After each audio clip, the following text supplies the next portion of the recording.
The Washington Nationals are in on second-tier starting pitchers in this free agency class. Who are some names that can make sense? Got some thoughts. You are Locked On Nationals, your daily Washington Nationals podcast. Part of the Locked On Podcast Network, your team every day.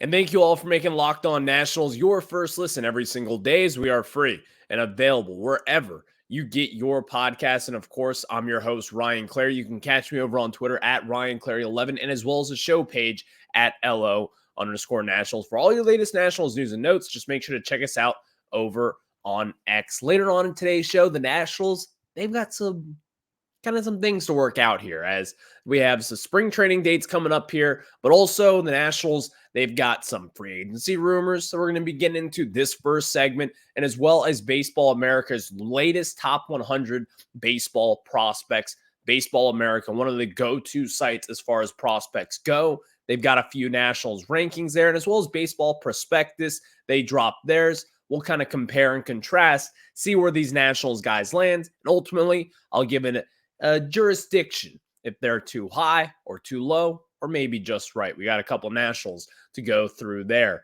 But most importantly, today's episode is brought to you by FanDuel, and make every moment more. Right now, new customers get $150 in bonus bets guaranteed when you place a $5 bet. Just visit FanDuel.com/lockedon to get started. Let's get it started right here today, because the Washington Nationals, yesterday, I kind of went in on about how you should be disappointed with how this offseason has gone so far. But also, then Jon Heyman yesterday. Jon Heyman, we all know him. Odyssey, MLB insider. Sometimes he swings and misses. Yes, I understand that. But he did report that the Nationals, amongst many other teams, are in on the second tier of starting pitchers in this free agency class. What are some of those names? Well, some that he had mentioned himself were right here. You have James Paxton, lefty, Boston Red Sox. You've got Hyun-jin Ryu from, you all know where, former Los Angeles Dodger, Toronto Blue Jay. Michael Lorenzen, an all-star with the Detroit Tigers last year, threw a no-hitter against the Washington Nationals, then ultimately fell off a cliff with the Philadelphia Phillies there. And then Brandon Woodruff, who's going to be recovering from offseason surgery. There's a lot to get into here because, again, do I necessarily expect the Nationals to kind of be in on this tier? Not necessarily. But going at it and kind of looking at it from this perspective, the Nationals, they need someone. They need a starting pitcher. I don't care what anyone says. They need help on this roster. You need starting pitching help right here and right now. And not just to go out there and try to compete and win the NL East. It's not about that at this moment in time. I think we all understand that. But just looking at it from a baseball philosophy standpoint, this starting pitching staff is just simply not good enough right now. Now, here's also the thing that you have to balance out. They do have a couple prospects who are ready. Cade Cavalli is going to be ready at some point this summer. You've got Mackenzie Gore already up in this rotation. You've got Josiah Gray, who's already in this rotation. You've got Jake Irvin. Jackson Rutledge is going to be knocking on the door as well at some point this season. There's a lot of different guys that you're going to want to see get looks. But then on the other hand of it, you've got two kind of washed up veterans with Patrick Corbin last year of his contract, Trevor Williams again last year of his contract, in which has not been good with the Washington Nationals yet again. Where are they going to fill out this role though? Because there are four guys who are mentioned as far as those middle tier starting pitchers go. As well, the Pirates were also in the conversation, the Red Sox, the Baltimore Orioles. Are these guys going to be able to fall in place, and which one kind of makes the most sense?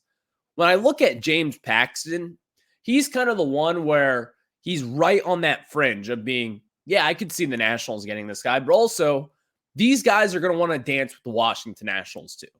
I look at James Paxton, someone who has been competing, someone who has been a very good pitcher in years past, coming off a pretty solid year at points, but still, James Paxton doesn't really fit the mold for what I want to see, and really what the Nationals want to see as well. Looking amongst those four guys, Brandon Woodruff coming off offseason surgery, I don't really have too much interest in that. You're not really going to be seeing him all too much this year. Ultimately, not that much of an effect. In what market that I'm going to be in, I'm going to be looking at kind of the bounce back candidates.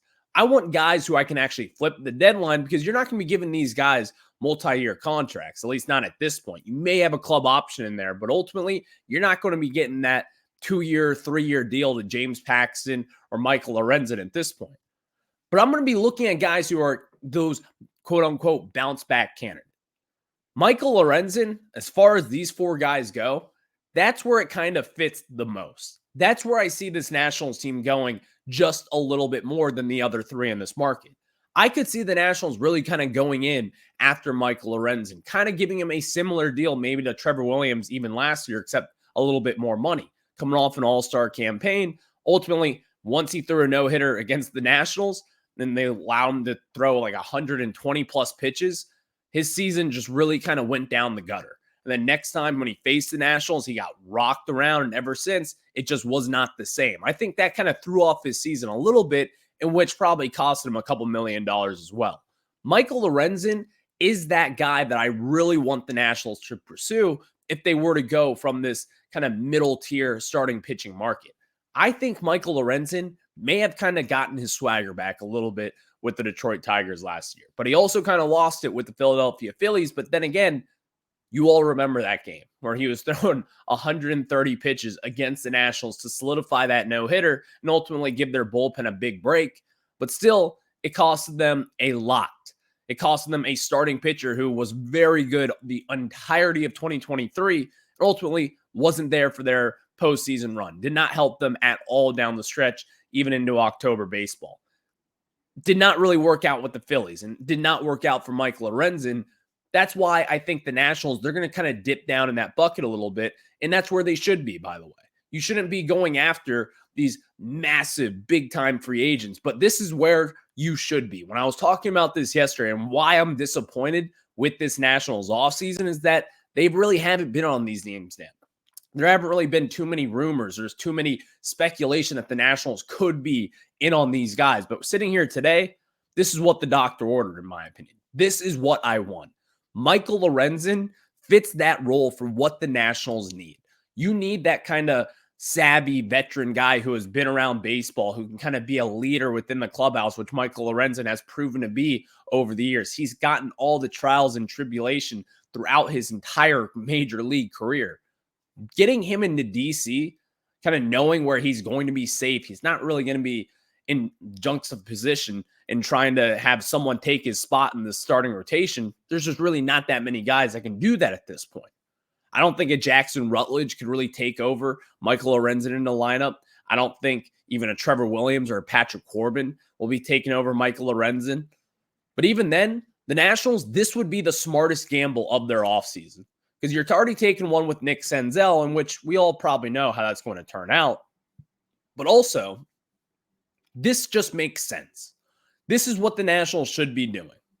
And looking at the other deals and what could happen there, Lorenzen just feels like it's the right fit. Now, on the other hand with it, because the Nationals, they could be in on other guys. As far as those 4 guys go, Hyun-jin Ryu is probably the one that I would really kind of look at, because again, I don't think he's going to be that expensive. And he's coming off kind of a hurt campaign with the Toronto Blue Jays, only making 6 starts or 11 starts this last year and 6 starts before that in 2022. That's only 17 starts over the last few years. And even then, he was even hurt back in years past with the Dodgers and before that. The Nationals, listen, they're doing the right thing in this. You have to add starting pitching at some point. It's just a matter of who's going to be the best fit. And if looking amongst these 2 guys, number 1, it is Michael Lorenzen. Number 2, it's Hyun-jin Ryu. What can the Nationals do? Can they land one of these guys? And if they do land one of these guys, what will it look like? I think either of these guys kind of go in the middle of this rotation, but also it's still going to be about Josiah Gray. It's going to be about Mackenzie Gore, and even Jake Irvin is in that conversation, and Cade Cavalli is going to be in that conversation as well. But the Nationals, if they're going to do this, you got to do it right. And I think if you were to go this route, I think it's going to be beneficial for really everyone in this discussion right now. Michael Lorenzen would be my number 1 choice. I think he's going to be the biggest bounce back candidate, even that kind of sounds silly considering he had an all-star season, but his 2023 completely went off the rails once he got traded to the Phillies and after he threw that no-hitter against us.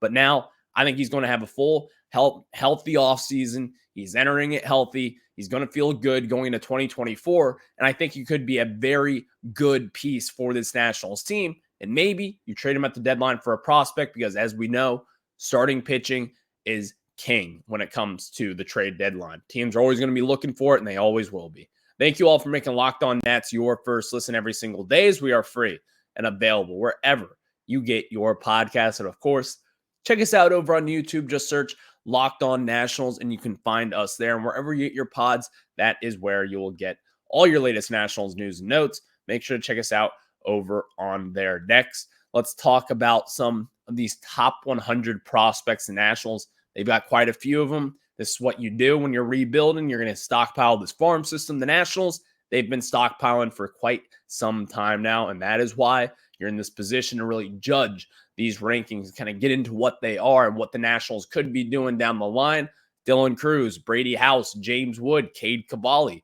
Are these guys ranked just right, too low, or too high? We'll discuss that a little bit later on as we get into it. But now let's tell you guys about our good friends over at Jase Medical. And guys, when we talk about Jase Medical, I just want you to know we come here to escape from all the craziness and realities of life. But can we just talk about for a minute about preparing for real life? Because according to the FDA, pharmacies are running out of antibiotics like amoxicillin right in the middle of the worst flu season in over a decade. This is scary. I can't imagine a more helpless feeling than if a family member or one of my kids got sick while a supply chain issue kept them from life-saving medications they needed. Thankfully, we'll be back. We'll be okay because of Jase Medical. The Jase case is a pack of 5 different antibiotics to treat a long list of bacterial illnesses, including UTIs, respiratory infections, sinusitis, skin infections, among others. This stuff could happen to any of us. Visit jasemedical.com and complete your physician encounter. It'll be reviewed by a board-certified physician, and your medications will be dispensed by a licensed pharmacy at a fraction of the regular cost. It's never been more important to be prepared than today. Go to jasemedical.com and use offer code LOCKEDON and get $20 off your order. Again, go to jasemedical.com and use offer code LOCKEDON and get $20 off your first order. And before we move on, let me tell you guys also about our friends over at Ibotta, because guys, it is officially soup season. Make sure you get all the ingredients you need to master your recipe while getting the cash back on your purchases with Ibotta. Ibotta is a free app that gives you the most cash back every time you shop on hundreds of items, from groceries to beauty supplies and to toys, so you can make sure you're beating inflation no matter what you're purchasing.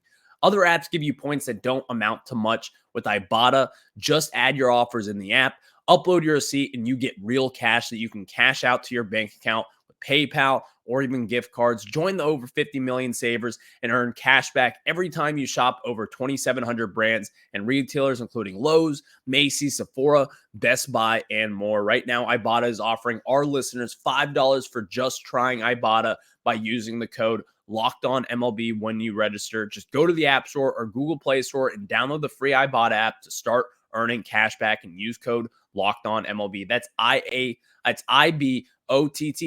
in the Google Play or App Store and use code LOCKEDONMLB.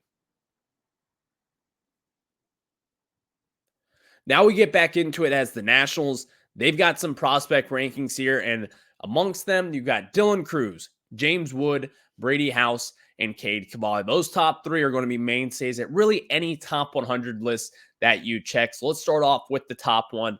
Dylan Cruz was just ranked the 6th best prospect according to Baseball America, and Baseball Prospectus had him as the number 5 prospect in all of baseball. So let's kind of go from this perspective here. Baseball America, this is kind of the guideline, in my opinion, as far as prospects go.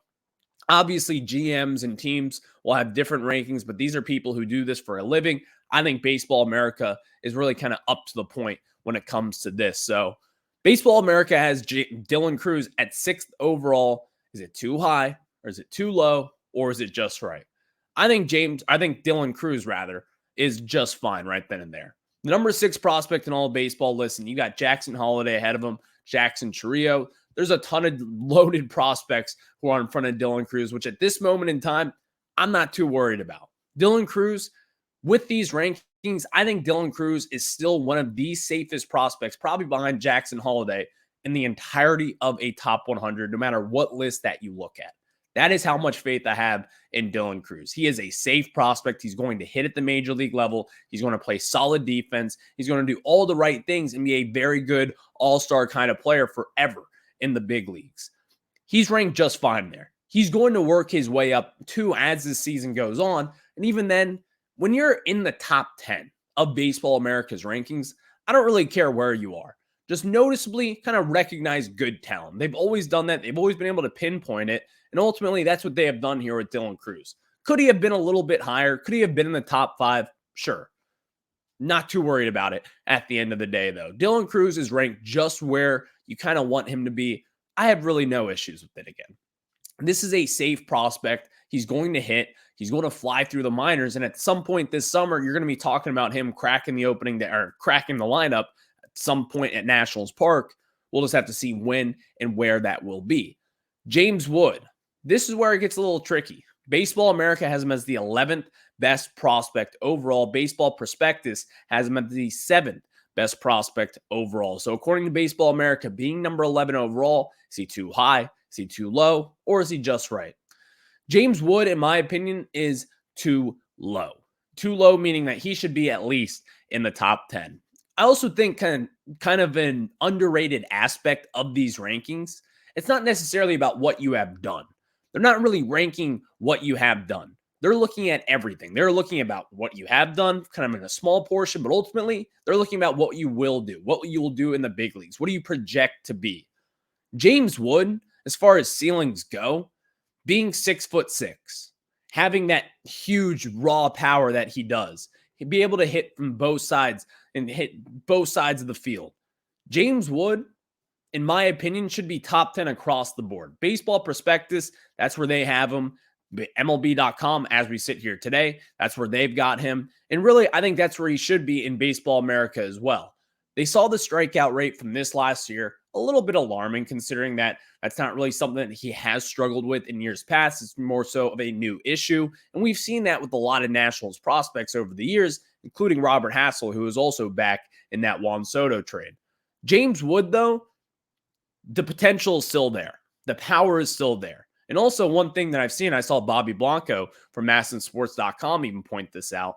James Wood has gotten a lot bigger from this last offseason. Look at him from this summer compared to what he is now. You can look social media up. You can find all the different videos. He's going to get a lot bigger. And when I mean bigger, I mean stronger. He is getting just really big out there. You'll see it when you see it. But James Wood, the projections are still there. The power is still there. The strikeout numbers, yeah, they went up a little bit, but still, it's whatever. 20 years old, turning 21. You don't necessarily have to worry about it. All these things with James Wood, there is no real red flags at this moment with him. He plays good defense. He's good on the base path. This is a legit five-tool kind of talent who will ultimately, we'll just have to see what he does, but he's going to crack the majors at some point in 2024. And I also think he's going to be one of those guys where mid-season, if he's killing the baseball, you're going to see him rise through these rankings. But ultimately, we're just here to react to them right now. Brady House, Baseball America, number 55. 55, according to Baseball America. And then Baseball Prospectus had him at number 69 to give you a little bit of a perspective there. Last year, he was left off the top 100s for really a lot of different sites. But here's the thing, Brady House, if you haven't been aware, way too low. I believe in Brady House as far as I believe in James Wood and as well as Dylan Cruz. Brady House is a legit talent. This is going to be someone who's going to be at the hot corner for the Washington Nationals for years and years and years to come. I truly do believe in that aspect of it. Being the number 55 prospect in all of baseball, listen, do I think there are 54 better prospects in baseball? No, I really don't. I think really a fair ranking for him would probably be like 40-ish in that tier. Because again, in 2022, when it was his rookie season, kind of first full season down in the minors, he struggled a little bit, but still he had that back injury that held him back a lot. And the Nationals decided to shut him down. And then once they shut him down, what he did in 2023 was really what you were going to see in 2022 if he was healthy as well. And if he had that healthy 2022, that's when I think you would probably see him up in the mid-20s. I think Brady House, again, the bat, the power, the athleticism, it is all there with him. You see this former shortstop drafted as a shortstop out of high school move over to third base, and it's been a seamless transition over from short to third, as we all kind of expected. But the bat, the strikeout ability, really the power, and everything that comes with Brady House, I think he's one of the flashier prospects as far as the hot corner position goes in all of minor league baseball. I think this guy has just a sky-high ceiling that I don't think really Nationals fans and really the Nationals brass has really kind of put into comprehension as to this point. Seeing what he has done and just seeing him down in Fredericksburg, see him on MILB TV, all these different things you see Brady House do. You want to talk about James Wood and Dylan Cruz, which of course we all want to, but Brady House is also in this picture as well. I think at some point in time, maybe at some point this season, people will be talking about Brady House as being a blue chip kind of prospect, a can't miss kind of guy if he continue to hit the way he does. Because again, look at his numbers in Fredericksburg last year. He mashed the ball. High A Wilmington, a notorious non-slugging hitting place. He killed the baseball there and got moved up in about 10 to 15 games there. And then in Double A, he also hit as well there. He hit better than James Wood. He hit better than Trey Lipscomb. Brady House hit at every single level that he goes at. If he does the same this year, if he starts down in Double A, then goes up to Rochester and hits the same, it's going to be tough to keep this kid down in the minor leagues. I think that is when he'll kind of establish himself as that blue chip kind of prospect. So this is going to be an interesting list, but there is one more guy to react to. We'll react to Cade Cavalli after I tell you guys about our good friends over at FanDuel. And guys, FanDuel is the best because the regular season has wrapped up and playoff football is officially here with America's #1 sports book. That's right. That is FanDuel. Right now, new customers get $150 in bonus bets guaranteed when you place a $5 bet. That's $150 in bonus bets, win or lose. And guys, the app is so easy to use. There are so many different ways to bet. Like you can have parlays, live same game parlays. You can live bet or just make a parlay with the new parlay tab. And when you do that, you can find the parlay hub and just find the best, most popular bets, and they'll help you out even. It is so much fun. That's what makes the game great. So when you do that, visit FanDuel.com/lockedon and make your first bet a layup. Again, FanDuel.com/lockedon and make your first bet a layup. FanDuel, the official partner of the NFL. We've got one more prospect to react to as Cade Cavalli was mentioned in one of these rankings.